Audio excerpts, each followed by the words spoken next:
I think the other part of that too that ties into that, Vince, is I think the pass rush is going to be a lot better this Yeah. year, Well, and that factors into it as well, and that is kind of factors into the faith in the cornerback position. Is, to me, I thought Dalen Hayes and Adi Tagumba Ogundeji were just excellent football players for Notre Dame this year, but they were more dual threat, balanced guys that really were both. If I had to say what was the strength of both players, the first thing I would say about both of them is they're very, very good run defenders. correct. Rushing the passer is not the primary strength of either one of them. Now, they can both get it done, and Adi Tagumba Ogundeji led the team in sacks last year with 7, but he wasn't a guy you had to build your entire game plan around to keep from just wrecking the quarterback in the pass game. I think they're going to have more of a pass rush this year, and I think they're already making moves to do that. Obviously, Isaiah Foskey kind of stepping into year 3 is huge. I think he has a chance to be the best defensive end Notre Dame has had since Stephon Tuitt. I truly believe that. And that's saying a lot when you consider who's played that position the last couple of years. I mean, 2018, I don't know if there was a better defensive end group in the entire country than Okwara, Kareem, Hayes, and Ogundeji. I mean, that was a brilliant defensive end group. And then they had Jerry Tillery inside. So to say that he could be their best defensive end, and I think you could argue that he could end up being their most dynamic defensive lineman since Stephon Tuitt, which, people that remember Sheldon Day in 2015 might say, that's, that's kind of saying a whole lot. Yeah. So, but he just has that kind of skill, and I think he's going to break out, and I have a lot of confidence that, look, again, what has Mike Elson done year after year since he's returned to the defensive line position? Doesn't matter who we lose, we're going to be just as good, if not better, next year.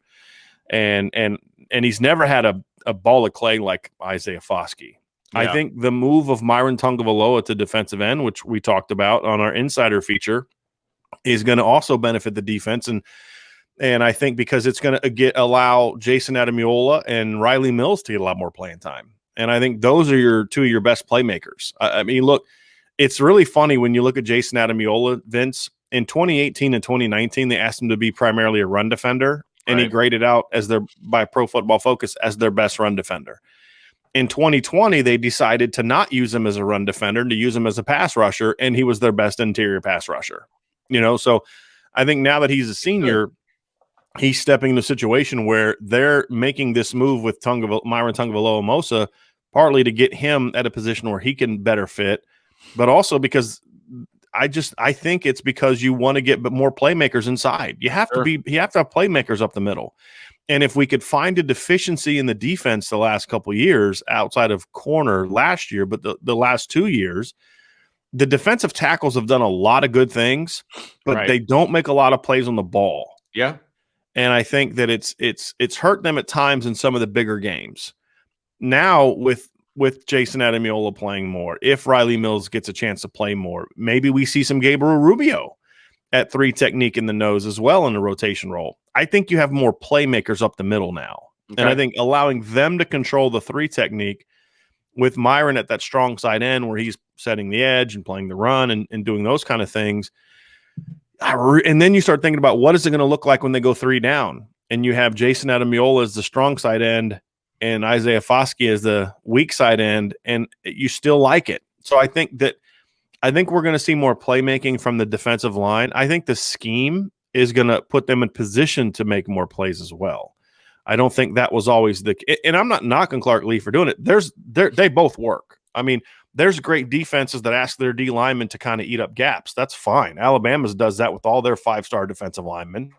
Those guys don't make a lot of plays. They're setting up other guys to make plays. They're 2-gapping or doing whatever they can. So that's not a criticism of Clark Lee. It's just different. And Jerry Tillery made a lot of. I think Jerry Tillery had 8 sacks in 2018, but he only had 10 tackles for loss. So all of his production was in the pass game. I think what we're going to see this year is more run game production from the defensive tackles, meaning more tackles for loss, more stops behind the line, more stuffs. So I think that's going to factor into it as well. And I think that gets teams more off schedule. And that's a big part of it too. And I think those two things to me tie together, Vince. A better pass rush is going to make life easier on the corners. Well,